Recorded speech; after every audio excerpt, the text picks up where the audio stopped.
Je voudrais, mesdames et messieurs, tout d'abord commencer par remercier, au nom du président de la transition, chef de l'État, les différents partenaires aux côtés des autorités de la transition pour relever les multiples défis sécuritaires, climatiques, économiques et socio-sanitaires contre lesquels les pays du Sahel, particulièrement le Mali, déploient de gros efforts. La table ronde de ce matin est initiée pour la mobilisation des ressources financières en vue de la mise en œuvre de la feuille de route pour l'intégration effective de la dimension genre dans le processus électoral et les réformes politiques et administratives. D'ores et déjà, mesdames et messieurs, je voudrais saluer et remercier l'ensemble des partenaires bilatéraux et multilatéraux qui, malgré le contexte de la rareté des ressources, ont décidé de soutenir techniquement, matériellement et financièrement les autorités du Mali dans le cadre de la refondation de l'État. Mesdames et messieurs, les réformes administratives et institutionnelles en cours au Mali émanent de l'expression des Maliennes et des Maliens au cours des différents forats et rencontres, notamment les assises nationales de la refondation et la volonté politique affichée du président de la transition. L'engagement des autorités de la transition s'est traduit par des réformes politiques et institutionnelles majeures, notamment l'élaboration des documents stratégiques qui définissent les orientations en matière de prise en compte de la dimension genre. Il s'agit de la Constitution du 22 juillet 2023, de la loi 2022-019 portant loi électorale du 13 mars 2023, du cadre stratégique de la refondation de l'État, du cadre stratégique de la relance économique et du développement durable et de la feuille de route sur genre et élections et réformes qui a fait l'objet de la présente communication. Mesdames et messieurs, la feuille de route est un ensemble et avec l'ensemble des partenaires dont je salue ici fortement la contribution émane de la volonté politique des autorités de la transition à intégrer la dimension genre dans les réformes politiques et institutionnelles. En effet, vu les nombreux défis liés à la participation des femmes, des hommes, des filles et des garçons à la gouvernance publique, leur représentativité dans les instances de prise de décision sont des priorités du gouvernement de la transition. Votre engagement pour la réussite de la question n'est guère surprenant, mesdames et messieurs, au regard de vos différentes contributions pour la mise en œuvre du plan d'action prioritaire pour les 18 premiers mois et actions de la feuille de route avant les 3 prochaines années.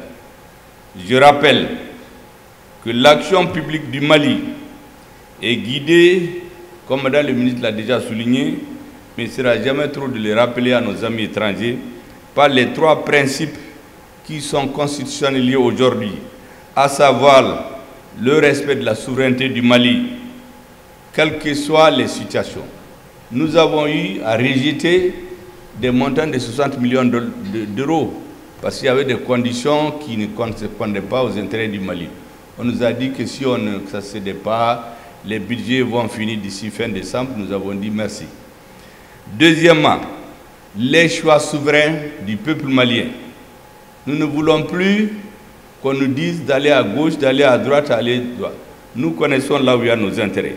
Et enfin, tout ce que nous faisons, nous voulons que ça corresponde effectivement à la défense des intérêts du peuple malien. L'intégration de la dimension genre dans les réformes politiques de notre pays est importante pour institutionnaliser la promotion de l'égalité du genre dans tous les domaines. Cette intégration genre trouve son soutien le plus sûr dans le gouvernement et surtout auprès du président de la transition. Le premier allié, c'est le président, parce qu'il nous dit toujours, sans la culture, rien n'est possible. Et sans la prise en compte de la dimension genre, donc dans la prise en compte des problèmes des femmes, rien n'est possible. Le président a l'habitude, tout militaire qu'il est, de le rappeler régulièrement au ministre la nécessité de mettre la culture au centre de notre développement et une attention particulière à la dimension genre dans tout ce que nous faisons. Par exemple, il a même instruit que lorsqu'un ministre présente, par exemple, plus de 3 personnes à nommer, si une personne n'est pas une femme, donc au moins 30% de ces nominations n'ont aucune chance de prospérer au niveau du gouvernement. Mesdames et messieurs, ça ce n'est que des symboles. Les femmes ont toujours été à l'avant-garde des réformes au Mali. Elles sont debout et très actives aux côtés des hommes pour contribuer à bâtir les chantiers ouverts par les recommandations des Assises nationales de la refondation. Donc, comme vous voyez, la dimension genre est prise au sérieux dans nos actions. Comment pourrais-je ne pas rendre hommage, mesdames et messieurs, à toutes ces braves femmes qui sont aux avant-postes du gouvernement de la transition. Je rappelle avec beaucoup de sérénité, je les appelle souvent les Amazones du gouvernement de transition. Elles occupent des postes ministériels stratégiques comme les transports et les infrastructures, les réformes politiques et institutionnelles, la santé, la promotion de la femme, l'entrepreneuriat, etc. Cette intégration, mesdames et messieurs, est un processus de changement qui nécessite un suivi et évaluation systématique et continue pour lesquels les plus hautes autorités de l'État s'engagent. Je vous invite donc à participer pleinement à l'amélioration de la feuille de route et de son plan d'action. Mesdames et messieurs, à ce stade du débat, je voudrais insister sur un certain nombre de faits. Vous savez, quand vous regardez le panel des pays qui ont intervenu,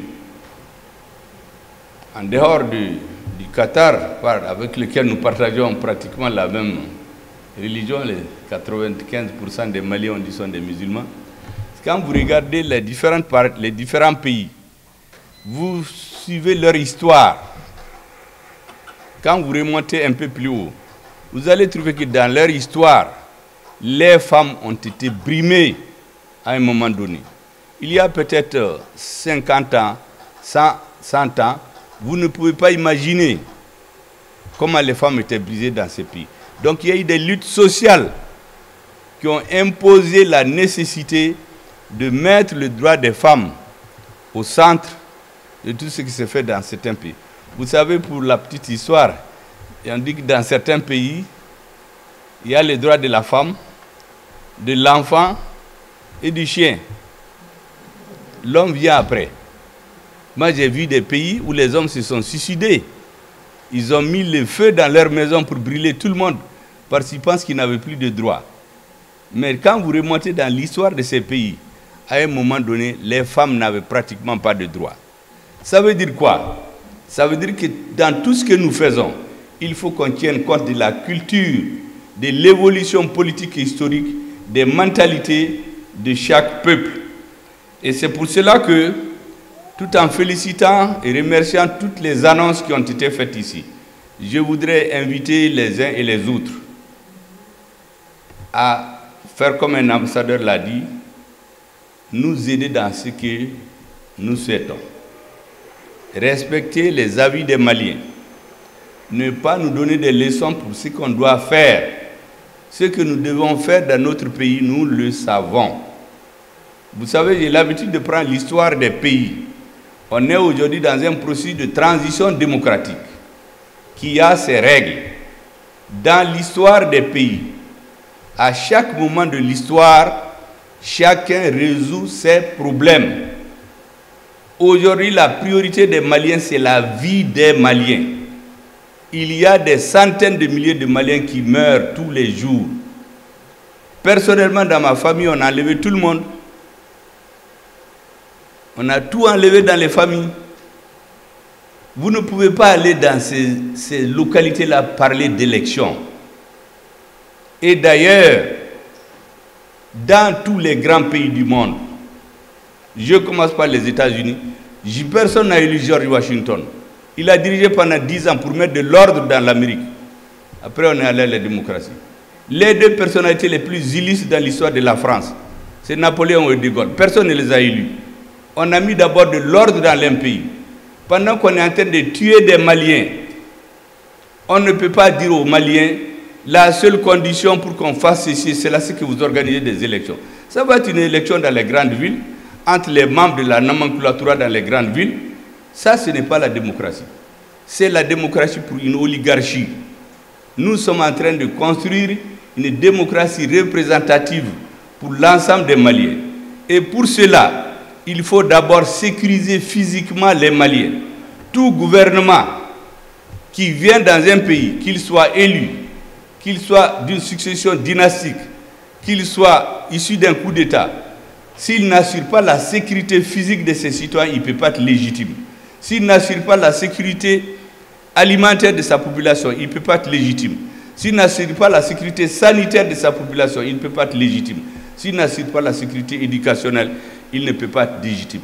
Donc je voudrais que nos amis comprennent qu'aujourd'hui, nous avons un agenda pour sortir de ce processus. Mais on ne peut pas oublier, on ne peut pas mettre en parenthèse en République du Mali la question de sécurité. Les personnes qui souffrent le plus de l'insécurité, c'est les femmes. On les tue, on tue leurs maris, on tue leurs enfants. J'ai l'habitude de dire aux Maliens que l'épanouissement de la femme, c'est un critère de développement d'une société. Tout homme que vous voyez, président, premier ministre, roi, ministre, il y a 3 personnes qui vous voient dans tous les états dans votre vie. C'est votre mère qui vous met au monde. C'est votre grand-mère qui vous apprend beaucoup de choses en Afrique. Parce qu'à la place des dessins animés, nous, c'est les grand-mères qui nous apprennent beaucoup de choses. Et votre femme. Ce sont les 3 personnes qui vous voient dans tous les états. Que vous soyez un roi, un président, un premier ministre, c'est une femme qui vous a mis au monde. C'est une femme qui vous a pris vos premiers pas. C'est une femme qui vous voit nue. Et quand une femme est épanouie, c'est la société qui s'épanouit. On dit qu'un homme est instruit, il instruit des personnes. Quand une femme est instruite, c'est toute une famille. Et donc, j'ai l'habitude d'expliquer aux Maliens que l'épanouissement de la femme malienne est une condition sine qua non pour l'épanouissement du Mali. Mais aujourd'hui, la priorité des femmes maliennes, c'est de vivre. Quand vous partez à Bandiagara, au centre du Mali aujourd'hui, c'est les femmes que vous voyez avec les sacs, avec des paniers en train de fuir la guerre, parce qu'on a tué leurs maris, on a tué leurs enfants. Elles sont menacées de mort. C'est pourquoi je dis souvent aux politiques, mais faisons les choses dans l'ordre de priorité. La tartine qu'on a dans la bouche là, pour parler terre à terre en Afrique, il faut l'avaler avant de prendre une autre tartine. Pendant que les Maliens sont en train de mourir par milliers, pendant que le terrorisme est en train de frapper à toutes les portes, on ne peut pas limiter l'action du gouvernement à des grandes réunions à Bamako. Parce que les réunions du genre, on en fait chez nous tous les ans, sous tous les gouvernements. Vous voyez la loi qui a été votée, la loi 052. Mais c'est tellement facile de nommer la moitié du gouvernement des femmes. Pour ça, ceux qui l'ont pris ne l'ont pas fait.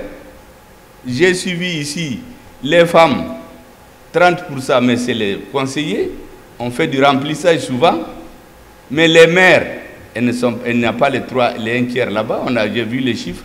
Donc ça, c'est des questions pratiques qu'il faut résoudre. Il faut l'épanouissement économique de la femme malienne. Il faut sa représentation en fonction de ses capacités, l'instruire, que la femme malienne soit instruite, que les filles soient massivement à l'école, que les femmes trouvent du travail, qu'elles soient épanouies. En ce moment, elles s'imposent par leurs droits. Les femmes n'ont pas besoin qu'on leur donne tout. Elles ont besoin d'être appuyées et qu'on soit attentif vis-à-vis d'elles. C'est un peu ça la doctrine, en tout cas, que nous avons, parce que dans les milieux politiques, il y a beaucoup de discours. Je viens de vous expliquer. Au Mali, on a pris la loi 052 depuis des années. Pourtant, les gouvernements successifs qui l'ont pris n'ont jamais fait même la moitié du gouvernement comme une femme, même 1 tiers, même 20%. C'est plus facile ça que là où on élit les gens. Donc, il faut aller pas à pas résoudre les problèmes point par point. Quand on prend une loi, on dit que 30% des décisions, des postes de décision sont occupés par des femmes. Là où on nomme, il faut nommer 30% des femmes. On ne peut pas nommer 1% des femmes et venir faire des discours après pour faire de la sensibilisation. Ça, c'est des questions essentielles. La femme malienne, elle a besoin d'être sécurisée, elle a besoin d'être instruite, elle a besoin d'être épanouie économiquement. Elle va s'imposer, elle va avoir ses droits, elle va les imposer. C'était important que je souligne cela. Ça ne diminue en rien mon sentiment vis-à-vis des annonces qui ont été faites. Parce que ça montre qu'effectivement, cette priorité du gouvernement qui est l'épanouissement de la femme est un grand souci. En fonction bien sûr des réalités dans chaque pays. Vous savez, chaque État a ses priorités. Même les gouvernements qui annoncent des appuis, c'est parce que dans leur gouvernement, c'est une politique qu'ils ont conduite chez eux. C'est le résultat de cette politique qui fait que cet appui vient. Ce n'est pas parce que les femmes maliennes ont besoin juste d'être aidées. C'est parce que dans ces pays, le problème de les femmes est fondamental. Et ils l'ont mis au centre, donc ils ont fait des allocations budgétaires. C'est une partie de ces allocations qui sont données à nos pays. Et donc ce n'est pas que parce que notre pays veut. Et c'est ce qui doit nous amener à apprécier positivement ce que tous les partenaires ont fait. J'ai dit tout ça, c'est un peu d'autocritique entre nous, comme on dit, parce qu'avec les appuis que vous faites pour nos femmes, quelqu'un l'a dit ici, on est des amis. Les amis, comme je le dis souvent, c'est comme des étoiles. On les voit dans l'obscurité. C'est quand tout est clair, on ne voit pas les étoiles. C'est quand c'est dur, c'est sombre. Aujourd'hui, tout ce qui apporte au Mali leur appui, mais ne pas nous poser des conditions, c'est un acte d'engagement, c'est un acte de foi que nous apprécions et que le peuple malien appréciera à tout moment, je suis convaincu. Je voudrais donc remercier tous les partenaires qui ont fait des annonces ici, les représentants des ambassades, des pays, des organisations nationales et internationales. En vous souhaitant, mesdames et messieurs, plein succès à vos travaux, je déclare ouvert la table ronde de mobilisation des ressources financières pour la mise en œuvre de la feuille de route pour une intégration effective de la dimension genre dans les processus de réforme politique administrative. Je vous remercie.